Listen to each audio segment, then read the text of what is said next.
الم یأتکم نبأ الذین من قبلکم، کیا نہیں آئی خبر الذین ان لوگوں کی من قبلکم جو تم سے پہلے گزرے، قوم نوح وعاد وثمود، قوم نوح اور قوم عاد اور قوم ثمود کی، والذین من بعدہم اور ان لوگوں کی جو ان کے بعد گزرے، لا یعلمہم نہیں پتہ ان کا الا اللہ سوائے اللہ کے، جاءتہم رسلہم بالبینات آئے تمہارے پاس رسول لے کر نشانیاں، فردوا ایدیہم فی افواہہم لوٹایا انہوں نے اپنے ہاتھوں کو فی افواہہم اپنے منہوں کی طرف، وقالوا انا کفرنا اور کہنے لگے انا کفرنا یقیناً ہم انکار کرتے ہیں بما ارسلتم بہ اس کا جس کو تم لے کر آئے،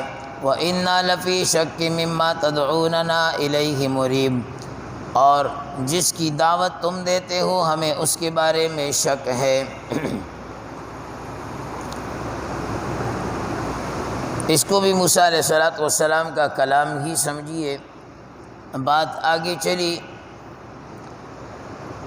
ماقبل میں موسیٰ علیہ السلام نے واضح فرما دیا تھا قوم سے کہ ان تکفروا انتم ومن فی الارض جمیعا فإن اللہ لغنی حمید،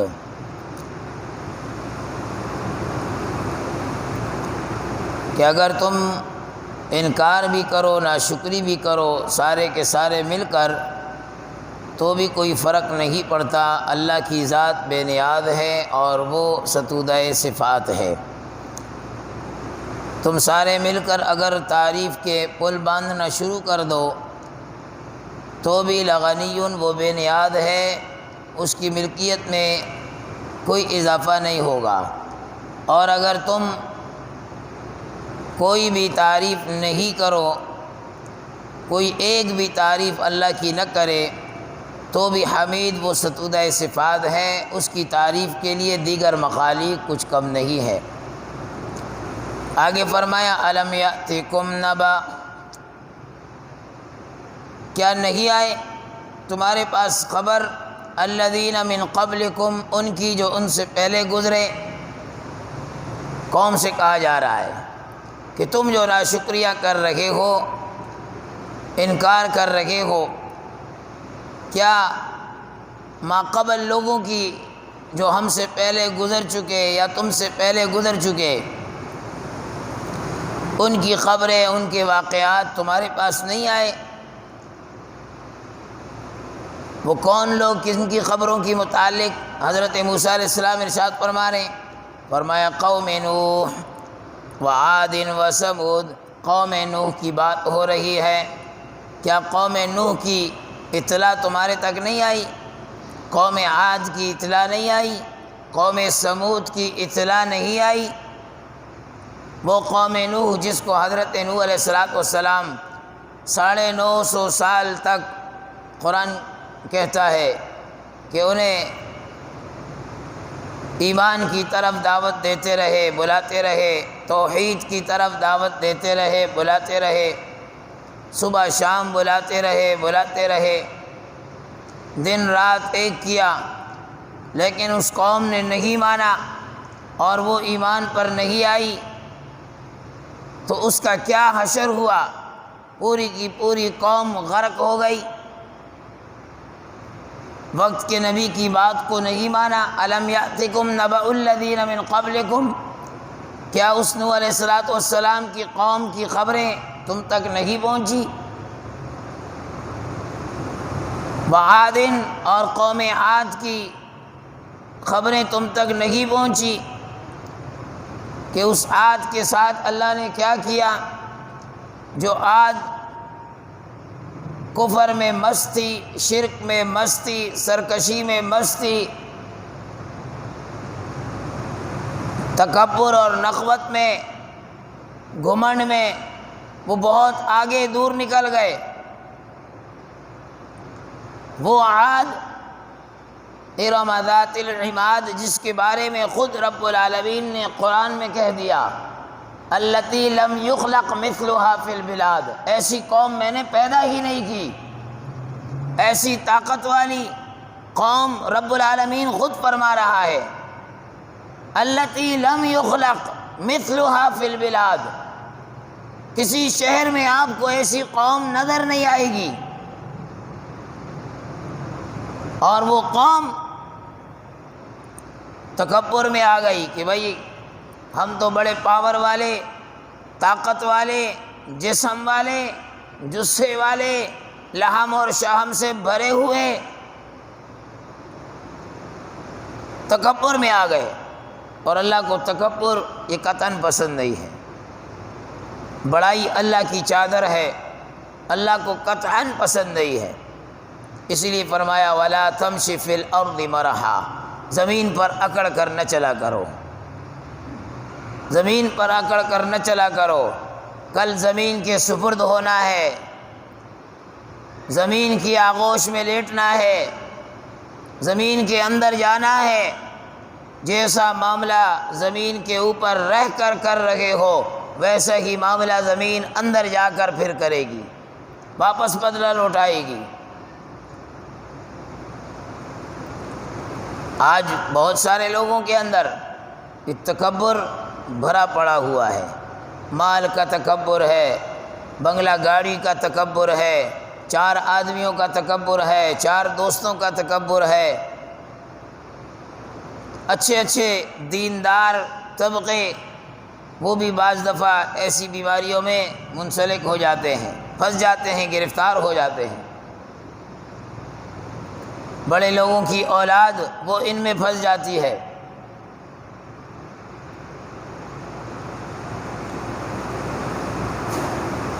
تو یہ ایک نامناسب فعل ہے اور اس سے روکا گیا۔ قوم عاد وہ اپنے آپ کو کچھ سمجھنے لگی، اور سمجھتی کیوں نہ کہ رب العالمین بھی فرما رہے ہیں ایسی قوم، ایسی طاقت والی میں نے پیدا بھی نہیں کی۔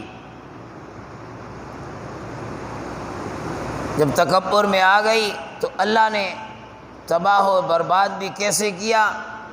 ایک نرم سی چیز کے ساتھ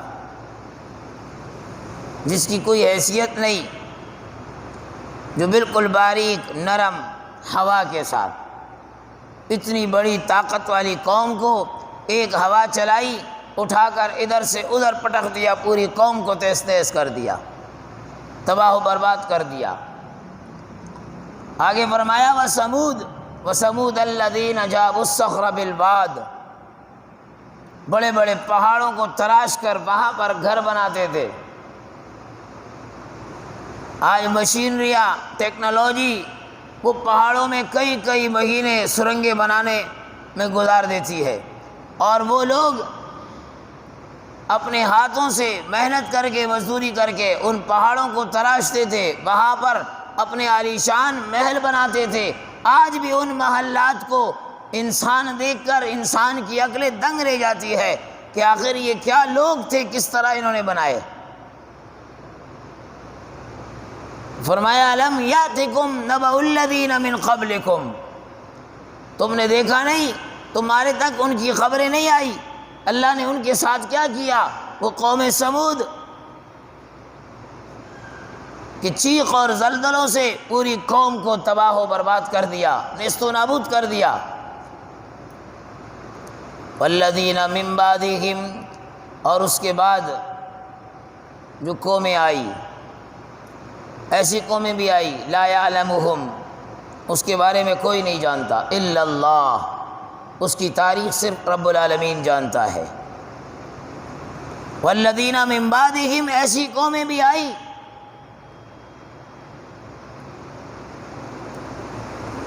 جن کے بارے میں اجمالاً قرآن نے ذکر کیا، لیکن تفصیل اس کے بارے میں نہ قرآن نے کہی نہ حدیث نے کہی، وہ رب العالمین کے علم میں، رب العالمین ان کو جانتا ہے، وہ کیا شخصیات تھی، وہ کیا قومیں تھی، وہ کیا انسان تھے، وہ کتنی نسلیں تھی۔ لا یعلمہم، کوئی نہیں جانتا الا اللہ، سوائے اللہ کے۔ حضرت عبداللہ ابن عباس رضی اللہ تعالیٰ عنہ یہاں آ کر فرماتے ہیں کہ جو لوگ اپنا نسب نامہ بیان کرنا شروع کرے اور حضرت آدم تک لے جاتے ہیں کذبت نصابون، یہ جھوٹ بولتے ہیں، ان کی بات میں کوئی صداقت نہیں، کیونکہ قرآن میں اللہ خود فرما رہا ہے لا یعلمہم الا اللہ، کوئی نہیں جانتا ان کی تاریخ کے متعلق، اللہ کے سوا کوئی نہیں جانتا۔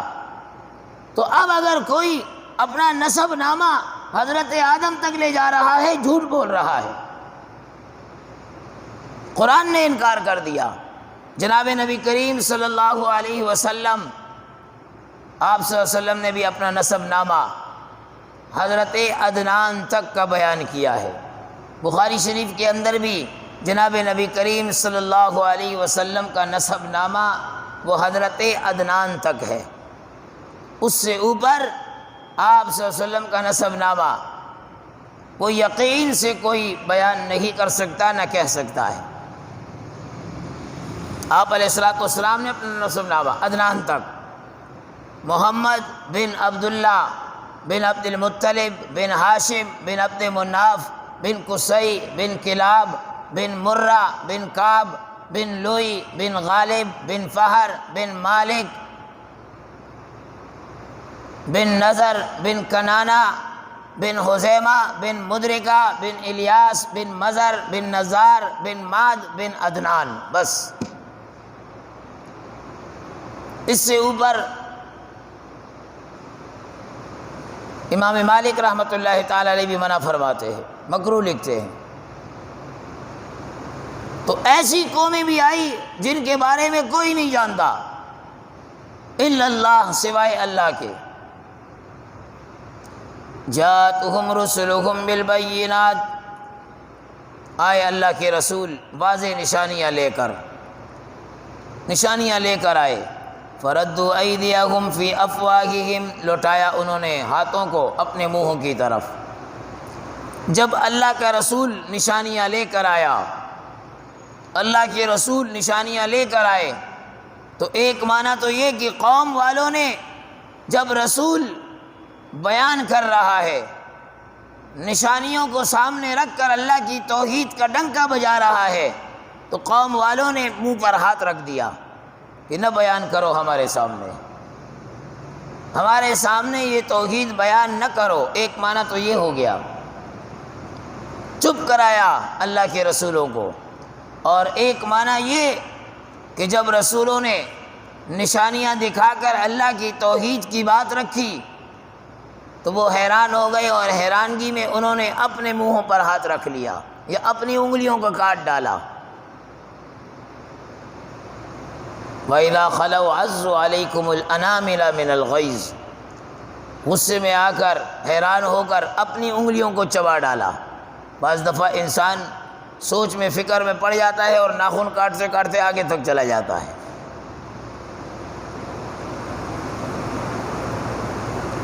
وقالوا، اور کہنے لگے، انا کفرنا بما ارسلتم به، ہم انکار کرتے ہیں جو چیز تم لے کر آئے۔ واضح انہوں نے اعلان کر دیا وقت کے رسولوں سے کہ جو عقائد تم لے کر آئے، جو شریعت تم لے کر آئے، جو لائحہ عمل تم لے کر آئے، جو دستور تم لے کر آئے، جو منشور تم لے کر آئے، جو پروگرام تم لے کر آئے، انا کفرنا، ہم اس کا انکار کرتے ہیں، ہمیں تمہارے دستور نہیں چاہیے، ہم تمہاری توحید کا انکار کرتے ہیں، تمہاری رسالت کا انکار کرتے ہیں، تمہارے معاد کا، قیامت کا انکار کرتے ہیں۔ واضح کہا وَإِنَّا لَفِي شَكٍّ مِّمَّا تَدْعُونَنَا إِلَيْهِ مُرِيبٍ، کہ جو باتیں، جو دعوت تم دے رہے ہو، ہمیں ان کے بارے میں تردد ہے، ہمیں اس کے بارے میں شک ہے، وہ شک کر رہے ہیں۔ آگے کیا ہوا انشاءاللہ الرحمن اسے کل پڑھیں گے۔ ہمارے بڑے ہی قیمتی سرمایہ ملک و ملت کا استاد العلماء حضرت اقدس حضرت مولانا مفتی محمد نعیم صاحب رحمہ اللہ تعالی علیہ، جن کا آج کل انتقال ہوا تھا اور آج ان کی نماز جنازہ ہوئی۔ بہت ہی ایک قیمتی انسان تھے اور بڑے ہی تواضع والے۔ 20 دفعہ الحمدللہ اللہ نے مجھے شرف دیا ان کے ساتھ بیٹھ کر ناشتہ کرنے کا، اور معمولی سی دعوت پر وہ یہاں تشریف لائے۔ ہمارا یہ پیلر غالباً انہی کی دعاؤں سے ابتدا میں نیچے بنیاد سے شروع ہوا تھا، سن 2011 کے رمضان المبارک کے ختم قرآن کے بعد۔ پیر والے دن حضرت مفتی تقی عثمانی صاحب دامت برکاتہ العالیہ تشریف لائے تھے، اور ہفتے والے دن حضرت مولانا مفتی محمد نعیم صاحب تشریف لائے تھے۔ اللہ نے ان اکابر کو بڑے حوصلے دیے تھے اور بڑی جرت دی ہوئی تھی، ہر ایک معاملے میں الحمدللہ کود پڑتے تھے، اور کفار کو بھی ناک و چنے چبوائے، ظالم کے سامنے بھی سیسا پلائی ہوئی دیوار کی طرح کھڑے ہو جاتے تھے، حق بات ڈنکے کی چوٹ پر کہا کرتے تھے۔ اور آج وہ ہمارے درمیان موجود نہیں، سینکڑوں علماء، ہزاروں کی تعداد جو آج وہاں کئی ساری آنکھیں اشک بار تھی، اور ہر ایک ان کے غم میں نڈھال تھا۔ بڑے حضرات قائدین تشریف لائے تھے۔ بہرحال ایک عظیم سانحہ ہے، اور آپ سے بھی درخواست کروں گا، ہماری مسجد والے، مدرسے کے ساتھی، ہم سب حضرت کے غم میں برابر کے شریک ہیں، مدرسے کے ساتھ، جامعہ کے ساتھ۔ اللہ سے دعا ہے اللہ رب العالمین حضرت مفتی محمد نعیم صاحب رحمہ اللہ تعالی علیہ کو جنت الفردوس میں اعلیٰ سے اعلیٰ مقام نصیب فرمائے۔ الحمدللہ رب العالمین۔